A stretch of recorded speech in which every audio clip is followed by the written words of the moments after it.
Dishevelled Man, submitted by Stubby Tutor.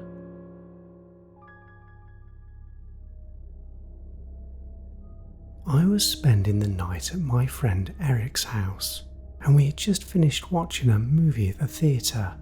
There were lots of people downtown, but as we walked back to Eric's, we soon moved out of the busy area and into quiet residential streets.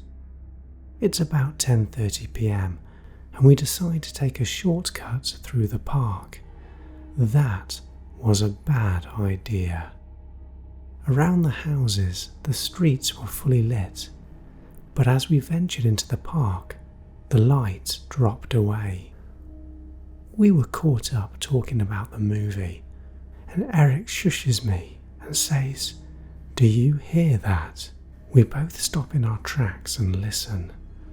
Sure enough, there's a sound, like a mumbling.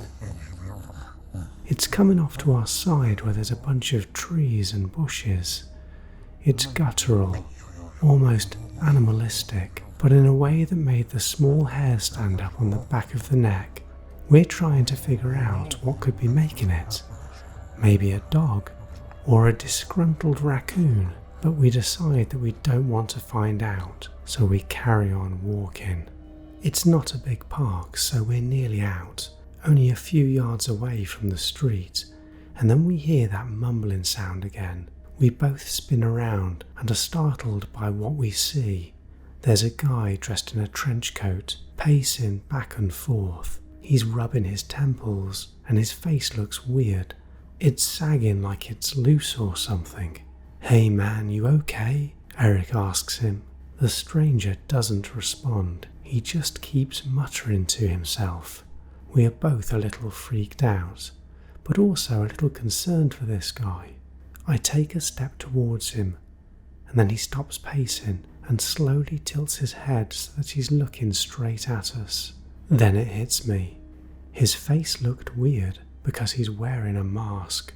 It covers his entire head with puffy pale skin and dishevelled hair.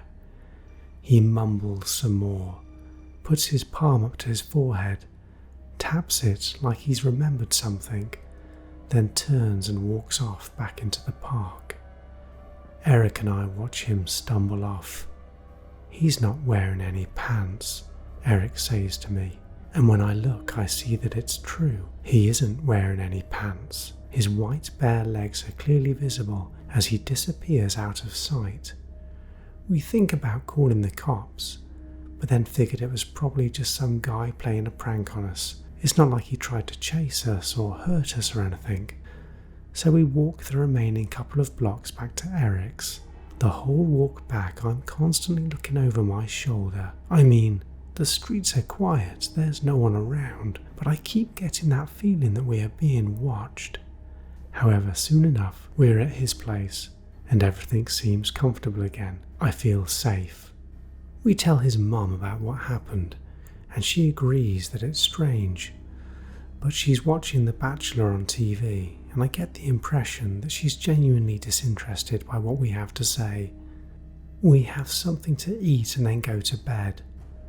I'm on the floor in a sleeping bag, and Eric is in his bed off to the side of me. We talk for a while and then fall asleep.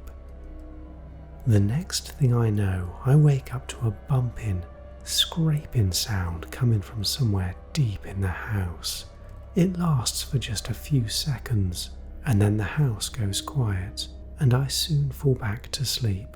I don't know how much time passes, but something wakes me up again. I normally sleep through the night, so I'm expecting it to be morning, but it's still dark. I'm lying on my side with my back to Eric's bed. I try to settle back down, and then I hear a creak coming from somewhere in the room, like someone is standing on a loose floorboard, and I flip on a light by my head. Stood at the foot of Eric's bed is that man in the trench coat that we saw earlier in the park. He's chowing down on a salami, pushing it through the mask's mouth hole. I'm like a human waste disposal unit," he tells me. He looks around the room, nodding to himself. "I ate a whole cabbage earlier. Found it in a dumpster. He finishes off the remaining salami and waves a finger in the air. One last thing, he says. His trench coat drops to the floor. All he's wearing is some tighty whities and a Thundercats t-shirt. I can't believe what I see next as he begins doing the moonwalk over to where Eric is sleeping. He shoves his ass in his face and lets out an enormous fart. That's when I scream, and Eric screams too, and this guy stumbles out of the room. The smell he leaves behind is unbearable. I jump to my feet, not knowing what to do. Eric is dry heaving and rubbing his eyes like he's just been maced. 30 seconds later, Eric's mum bursts into the room. Eric is gagging like he's going to be sick. He says he can taste the fart. His mum shouts at us to shut the hell up and go back to sleep. I try telling her about the man in the mask and how he farted in Eric's face, and she looks at me like I'm crazy. I turn to Eric to back me up, but he's also looking at me like I'm out of my mind. He was just here eating a damn salami, I say. Salami, says Eric. That's your stinking fart. They both stare at me until his mum finally lets out a long sigh. She opens the bedroom window to let the room air out. Then she looks at me one last time, shakes her head and closes the door. I try to explain to Eric what's happened, but he genuinely thinks that I farted on his face and he's not taking it well. I realise that I can't convince him of the truth, and he turns out the light and goes back to sleep. But I am wide awake. I can't believe what's just happened. The next morning, Eric and I head downstairs and the front door is wide open. He seems surprised. I ask him why their door isn't locked, and he tells me there is no need. It's a safe neighbourhood. I bring up the guy in the old man mask again, and Eric listens but doesn't say anything. I don't know if he believes me or not. I hope so though. I hope he convinces his mom to start locking their front door at night. I believe in home security. People shouldn't keep a light on in their porch and their doors off the latch. Not unless they want a rude awakening. And by that, I mean a human waste disposal unit in an old man mask, farting all over your face.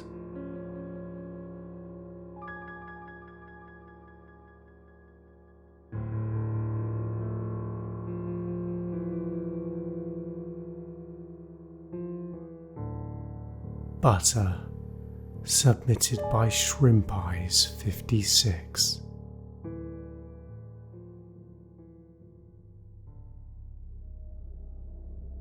It was 1998, and I was on my way to a high school costume party. It had an under-the-sea theme, and I was going as a lobster. I owned a beat-up Ford at the time, and there were always things going wrong with it, so it wasn't a huge surprise when it stalls out on me at a stop sign. But this time, the engine lights came on, and I couldn't get it moving again. It was about 7 p.m, and I was on a long stretch of road that saw very little traffic. Keep in mind that this was well before cell phones were commonplace, so I couldn't just call for a tow or contact someone I knew for help. I figured I would stay where I was and just wait for a passing car. I turned on the radio and put my feet on the dash. Because I'm all wrapped up in foam, I get cozy really quick, and without meaning to, I fall asleep. I wake up an hour or so later to some headlights in my rearview mirror. I figured whoever it was must have stopped to see if I needed any help. I climbed out of my car and walked over to a yellow pickup truck. The driver's side window rolls down, and I'm met with the wild stare of a man who is in his late 20s. He seems to be scowling at me, and then I remember that I'm dressed like a giant lobster. "You look shell-shocked," I say to him. It's a joke to break the ice, and I look down at what I'm wearing and laugh. He stares at me for a while like he's sizing me up. Now I'm starting to feel a bit self-conscious, standing there like a giant red moron. I ask him if he can drop me off in town, and then he nods and tells me to climb in. I realise that it's not a good idea to accept lifts from strangers, but I'm all out of options. No other cars have passed this entire time, so I thank the man and climb into the passenger seat next to him. The moment he sets off, I start regretting my decision. I can see him in the corner of my eye, looking me up and down with an incredulous smile on his face. Eventually he started making conversation and asked me where I was from. I tell him that I'm local to the area. He screws up his face and shakes his head. "There's no ocean in these parts," he says, which I assumed to be a joke, so I laughed politely and looked out of the window, trying to avoid any further interaction. Then I notice that he misses the turn off to town, and when I point it out to him, he tells me that he needs to drop by his place to grab something. The truck starts to pick up speed, and his demeanour changes. He's leaning forwards like he's suddenly in a rush. He's impatiently tapping his fingers on the steering wheel, and his eyes are twitching. That gets me a little nervous, but what really gets my heart pounding in my chest is the gibberish that this guy is saying under his breath. "Oh, butter, lots of butter, butter, butter, butter." He looks at me and winks. "I bet you like butter," he says to me. "Sure," I say. "I like it on my pancakes." Then I look out at the road and contemplate my chances of survival jumping from a moving car. Perhaps I'm covered in enough padding not to break my neck. He's still speaking gibberish. "Oh, butter, butter, butter, butter." My imagination is racing at this point, and I'm sure he's going to drive me out to a shack in the middle of nowhere. So I'm slightly relieved when he pulls into a residential street. It's not a great part of town, but knowing that there are other people around makes me relax a little. I start thinking that maybe I was overreacting. He turns into a driveway and parks up, and then asks me if I can help him load something onto the truck. I agree, and we climb out and I follow him to his garage. He pulls open the overhead door and tells me to head to the back of the room. I go in, and he is walking closely behind me. Too close. As I reach a workbench, I turn around, and this guy is almost on top of me. I take a step backwards. "Oh, I need to grab me some butter," he says. I don't like the way he's looking at me, like I'm a piece of meat. Then he grabs one of the fake lobster legs that's dangling from my body and rips it clean off. I stare in horror as he starts taking bites out of this thing. He's ravenous, his eyes bulging. There's thread and stuffing everywhere. "Hey man, what are you doing?" I protest. But he snaps at me. "Shut your trap, lobster boy." Then he lunges forwards. I put out my lobster claw hands to protect myself, and he sinks his teeth into one of them and starts shaking it around. His lips are peeled back like a rabid dog. The padded claw comes free from my hand and he starts to devour it. I'm starting to inch my way around him, looking for a chance to break free and make a run for it. As my body turns slightly to the side, he clocks my big lobster tail and whoops with delight, foam flying from his mouth. "Oh, I'm gonna need some butter for that." And then he laughs. A wicked laugh. And I've had enough. I push this guy back and make a run for the door. I don't look back. I get out onto the street and waddle down the sidewalk as fast as I can. I'm relieved when I realise that I'm not being followed. I take a bus into town and later tell the cops about what happened, about how this guy thought I was a real lobster and was taking bites out of my costume, and how he wanted to smother me in butter. They told me they would look into it, but I never heard back from them. I wonder what would have happened if I hadn't escaped from that crazy guy. How much of my costume would he have eaten? And how did he manage to consume so much foam in so little time, without so much as a sip of water?